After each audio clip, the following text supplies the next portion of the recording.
Hi, I'm Olivia Wilde, actress, producer, director, mom, and today, hand letterer, thanks to Skillshare.com. Learning. It's a learning process. It's learning.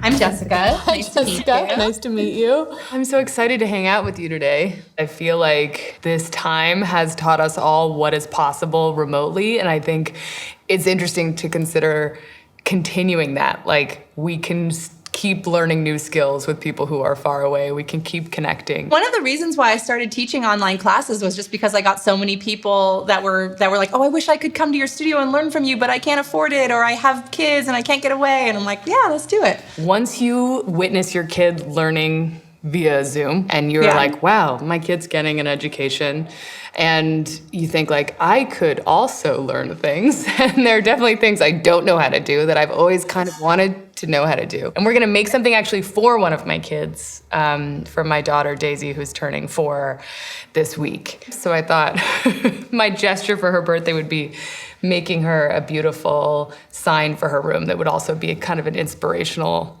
reminder for her. I think we're gonna draw Change Takes Courage, which is an AOC quote, because if I could get my daughter to look up to AOC as much as she looks up to Elsa, then we'd be in a really good place in the future, I think. Well, rad. I love that phrase. And I feel like it's something that, like, I'm really pumped to draw it also. I probably will end up, like, rolling with it after our little lesson and finishing up a piece of art myself. Writing something that's like an inspirational quote or some sort of, even writing, like, protest signs or whatever, like, there's a magic to it that's different than typing something in. And so I really respect what you do, because as an artist, if we fell in love with the art of writing again, I think that would not be a bad thing, and it would probably be really good for our brains and might help us retain information. One of the things that I really like about lettering too is that a lot of people have a hard time building like a meditation practice into their lives. Yes. And art can be super meditative. And I think lettering is really special because if you're drawing a phrase that you like want to meditate over, you get to spend the whole time that you're drawing really like in it and thinking about it. And, you end up sort of like pulling up a bunch of thoughts about whatever it is that you're drawing, no matter what, because your mind wanders when you're just using your hands. And so I think it's a really good way to sort of like sit with a phrase or sit with a thought that you want to sit with. Hopefully I have other skills, I don't know, but this is definitely not one that I've grown up with. So forgive me if I'm a little sloppy. Oh, no, man. I'm like, just so excited. What we're mostly doing, we're going to be in like the sketch phase. So it's all about sloppy time. It's all about just like letting yourself loosen up. Excellent. And I think that's actually where a lot of people, get in the like, I'm not a good artist, is because they get sort of taught that being a good artist means replicating things perfectly, or it means being able to like get it on the first try. When for me, being a good artist is like having a process that you work through to get from 0 to 60. Like some people can just go down and like be like, oh, it's a scribble and it's beautiful and it's $1 million. But for me, I like have to walk through these really specific steps. Otherwise, like if I skip one, it's like totally garbage by the end of it. So, and I think like so many things, if you just take it step by step, you can learn how to do things. And I think we sort of make decisions early on in life about what we're not good at. Like early in life, we're like, I'm not an artist, or I'm bad at math. So I have 2 books that I made, and I went on book tour. And one of the questions that I always ask the kids, which is all like the books for essentially like kindergarten to 2nd graders. And so whenever I'm on book tour, I go to schools and visit, and I always ask them like, who here is an artist, or who here loves art? And it's like every single hand goes up. And I just think about how many of those kids just drop off over the course of their life just because someone didn't encourage them to draw, or that they got it in their heads that they're bad at drawing. Or that like being an artist is something you choose and it takes you off the path of being a serious academic or being into science or math. And of course, that's not true. All right, do you want to dive in? Let's do it, yes. Okay, cool. If you want it to be something that's sort of like on the simple side that we'll be able to read like, at a glance right away from across the room, not too big, you're going to want to have the type styles be like more bold and simple. If you want it to be something that's more intricate and kind of draws people in, then you want them to be like a little bit more complicated. So we sort of like figure out how you want your daughter to experience it, and then we can pick styles based on that. That's a really good way to start. I feel like we should go with more bold, considering that she's still learning to read And I want it to be something that she can see from anywhere in her room and that will sort of even subconsciously sort of seep in, and something that will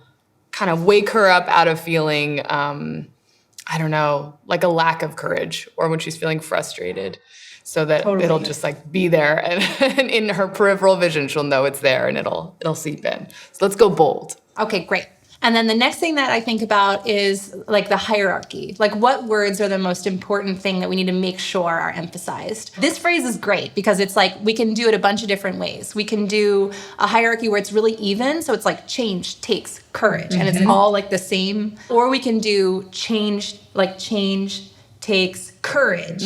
Or we could do change takes courage. That's what I was going to say. So that you feel like change on its own is an active, helpful word, and that courage, of course, being the point of it all. So it feels like we should highlight change and courage. Yeah, totally. I think either like making sure that courage is like the huge highlighted one, or that change and courage have kind of like an equal weight on the page. How about we give courage a little bit more emphasis than change? And then, so maybe we do like change takes courage. If we were to verbalize our sign.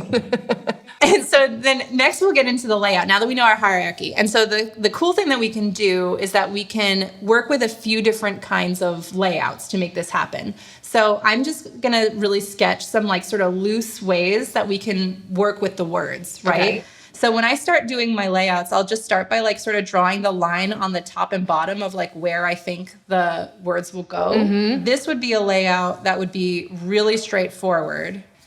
Change takes courage. But if we want to make it like a little more pizzazzy, we can mess with the way that we do this layout. So one thing that I noticed even just from looking at this, you see how I have this space on the side of my takes? Yes. I could do kind of like an arced change. Ooh. Like that.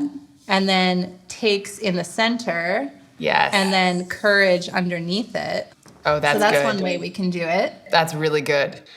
I feel like the second one. The second one, is great. Yeah, because I think that like I like the kind of like rainbow of change. Oh, I do like that. Takes, and like courage. 4-year-olds love rainbows. Really strong. I think that's the right one. That one feels good. Okay, great. Well, then I'm going to get a blank piece of paper. And then you have your sheet of paper in front of you. I do. It's terrifying. Nothing scarier than a blank piece of paper. And what I'm going to do is I'm actually going to kind of draw in from the edge, like make a little boundary for myself. And I'm just going to kind of draw like a box, like just making a frame for myself in the center of my page. I'm not a perfectionist at all. My rectangle is, it's not as... It's all right. What I'm going to do next is I'm just going to draw a line for like the top of where I want courage to be. Next, I'm going to do my change. So drawing the arc, and I'm going to make a little mark on either side of the box. And then I'm going to make a mark sort of like a little bit south of like the 1/3 of the way down the page, like right about here. Wait. So just like a little dot right here. Just so that when I make my arch, I like have something that I'm shooting for. Oh, got it. Okay, I see. There we go. Oh dear. It's okay. It's okay. This is what erasers are for. Erasing as opposed to just deleting, there's something different about it. Like I really feel like there is a different cognitive developmental effect of like writing something, erasing it as opposed to like, I don't know, it's different than just like deleting. You sort of learn to live with mistakes a little bit better, you know, because right.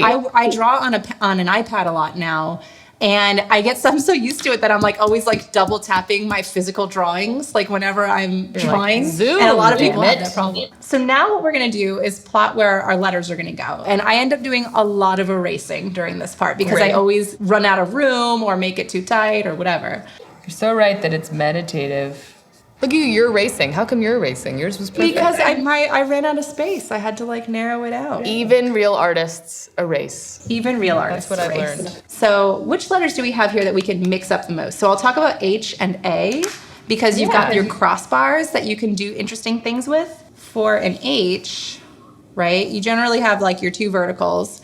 And then your crossbar can just go straight across. But even if it just goes straight across, if you do it up super high, it's going to have a really different vibe than if it's down below. That's so true. It's like a different H personality. Yeah, I feel like when letters have a high crossbar, they can feel sort of like Art Nouveau-ish. Ooh. And then if they have a really low one, they feel really mid-century, right? So like watch, like instantly this is like a Neutra mid-century. Yes. That's H, such right? a good point. That's so cool. Yeah, I feel like I like my low crossbar. So the next things that I'll sort of walk you through is where we're going to add weight to our letters, right? So what I'm going to do is I'm going to start using my heavy duty pencil so you can see what I'm talking about. Oh, are we We're ready for committing this? now. Okay.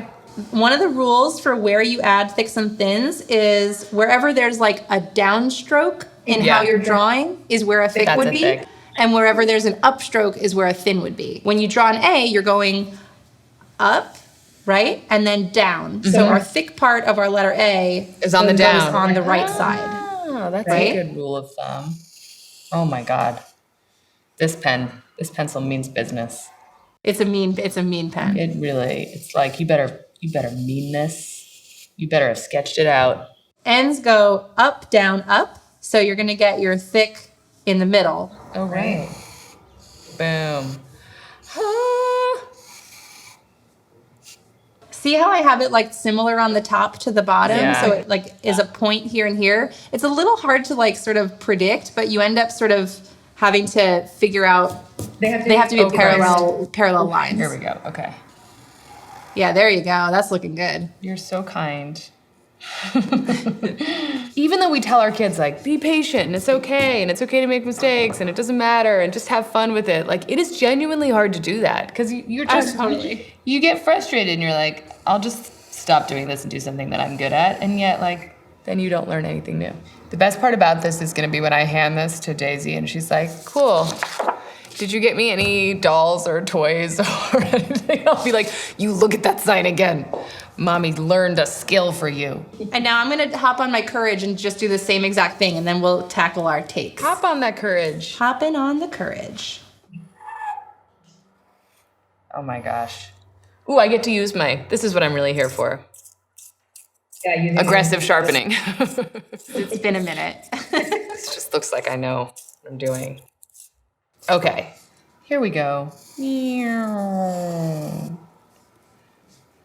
Remember, it's thin on the left side and then thick on the right side for that A. Because you're going up and you're thin, and then down you you're were thick. watching. This is why you're a good teacher, because you are consistently encouraging, and I appreciate it. What you have done is you have made a composition of letters. The letters, the hierarchy is good. We can clearly read it. Yes. And you've got Readable. even built a little flair into that. You got some cool flary letters, and we, learned some stuff along the way. So I feel like even though, my sign might be a little tighter than yours, you definitely. I'm telling you, mine is a Halloween spooky decoration with an important motivational message worked into it. I think we've all learned a lot.